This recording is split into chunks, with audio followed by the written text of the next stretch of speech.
This video contains affiliate links, and I earn a referral fee if you use the services mentioned, at no extra cost to you, because they're the best in the industry. A step-by-step guide to the data analysis process. Like any scientific discipline, data analysis follows a rigorous step-by-step process. Each stage requires different skills and know-how.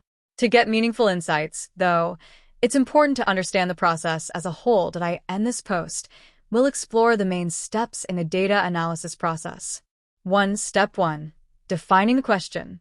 The first step in data analysis is defining the objective, also known as the problem statement. This involves forming a hypothesis and identifying how to test it. Instead of focusing on surface-level issues, e.g., why are we losing customers? Analysts must dig deeper to understand the business context and goals. Once the core problem is identified, the next step is to determine relevant data sources. Business acumen helps here. Recognizing inefficiencies in the production team despite a strong sales process might guide the hypothesis and data selection to investigate customer experience issues. Tools to help define your objective. Defining your objective is mostly about soft skills, business knowledge, and lateral thinking. But you'll also need to keep track of business metrics and key performance indicators, KPIs. Some KPI dashboards come with a fee, like Databox and DashThis. However, you'll also find open-source software like Grafana, Freeboard, and DashBuilder. These are great for producing simple dashboards, both at the beginning and the end of the data analysis process. Before we dive into the video, let me introduce you to Busy, a professional formation service company that specializes in helping you file your LLC or corporation. Busy is an amazing company that simplifies the entire process of creating your LLC. They even offer a service where they'll file your LLC on your behalf, saving you from all the hassle. A full review of Busy is available in the description box below. Okay, now let's get back to today's video. Step 2. Collecting the data. After defining your objective, the next step is collecting and aggregating the right data. This involves identifying the type of data needed, either quantitative, e.g., sales figures, or qualitative, e.g., customer reviews, and understanding the three main categories of data. First-party data, directly collected by your organization from customers, such as CRM records, surveys, interviews, focus groups, and user activity. Second-party data, another organization's first-party data shared through partnerships or private marketplaces, typically structured and reliable, e.g., purchase history, app or social media usage. Third-party data, aggregated from multiple external sources by third-party providers, often large-scale, unstructured data used in market research and industry reports, e.g., data from Gartner or government portals. To manage and utilize data effectively, businesses use data management platforms, DMPs, tools that gather, organize, and process data from various sources. Popular DMPs include Salesforce DMP, SAS, Splenny, and open-source options like Pimcore and D-Swarm. Step 3. Cleaning the data. Once you've collected your data, the next step is to get it ready for analysis. This means cleaning or scrubbing it and is crucial in making sure that you're working with high-quality data. Key data cleaning tasks include removing major errors, duplicates, and outliers, all of which are inevitable problems when aggregating data from numerous sources. Removing unwanted data points, extracting irrelevant observations that have no bearing on your intended analysis. Bringing structure to your data, general, housekeeping, i.e. fixing typos or layout issues, which will help you map and manipulate your data more easily. Filling in major gaps. As you're tidying up, you might notice that important data are missing. Once you've identified gaps, you can go about filling them. Carrying out an exploratory analysis. Another thing many data analysts do alongside cleaning data is to carry out an exploratory analysis. This helps identify initial trends and characteristics and can even refine your hypothesis. Tools to help you clean your data. OpenRefine is ideal for basic data cleaning and initial data exploration. It's user-friendly but limited when handling very large datasets. Programming libraries. Python, Pandas, and R packages are powerful for complex data cleaning tasks but require coding knowledge. Enterprise tools. Data Ladder is a top-rated enterprise solution known for its advanced data matching capabilities. Step 4. Analyzing the data. Once your data is cleaned, the next step is analysis, which varies based on your objectives. Common techniques include univariate, bivariate, time series, and regression analysis. However, all types of data analysis typically fall into one of four main categories. Descriptive analysis focuses on understanding what has already happened. It summarizes past data to identify patterns and trends, e.g., course completion rates or past sales performance at top-notch learning. Diagnostic analysis explains why something happened by finding correlations and root causes, e.g., identifying that clients from a specific sector are leaving more frequently due to lack of expertise. Predictive analysis uses historical data to forecast future outcomes. Industries like insurance and retail use it to predict risks or trends using machine learning and statistical models. Prescriptive analysis, the most advanced type, which recommends actions based on data insights. It combines other analysis types and is used in applications like self-driving car algorithms or strategic business decisions. Each analysis type builds on the previous, helping organizations move from observation to action. Step 5. Sharing your results. The final step in the data analytics process is presenting your findings to stakeholders.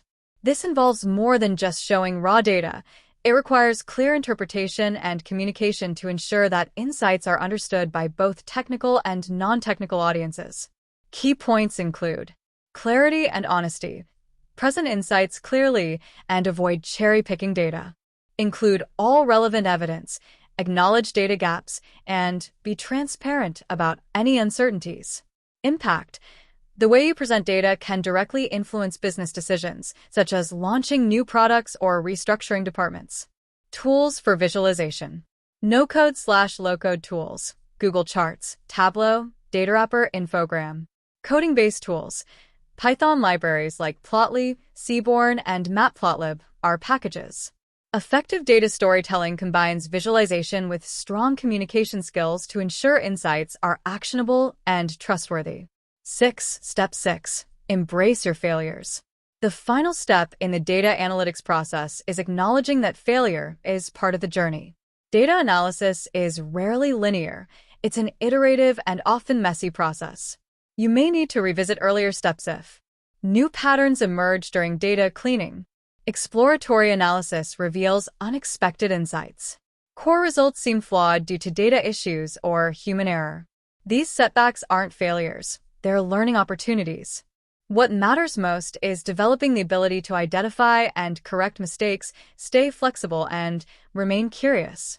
Embracing this mindset helps you grow as an analyst and keeps your work both creative and resilient. Let the outlined steps guide you, but don't be afraid to adapt along the way.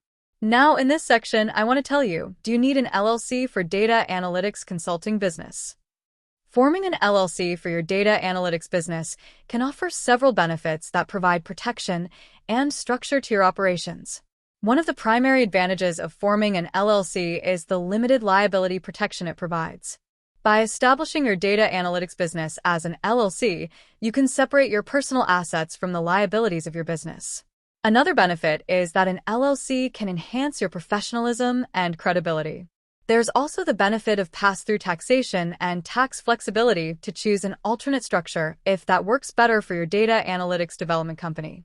How to start an LLC for a data analytics business. 1. Choose an LLC name. 2. Designate a registered agent. 3. File your formation documents with the state. 4. Acquire an EIN. 5. File a BOI report. 6. Create an LLC operating agreement. 7. Create a financial infrastructure. 8. Handle taxes, licenses, and permits. 9. Understand maintenance requirements, annual reports, franchise taxes, etc. And that's all. You have learned how to start a business with LLC. So now I'll show you the BZ dashboard so that you can easily understand what they offer and the services they provide. This screen recording will be shown as an example for any state so that you can understand the whole process. That's why it will be shorter. Use a legit formation service like BZ, formerly InkFile.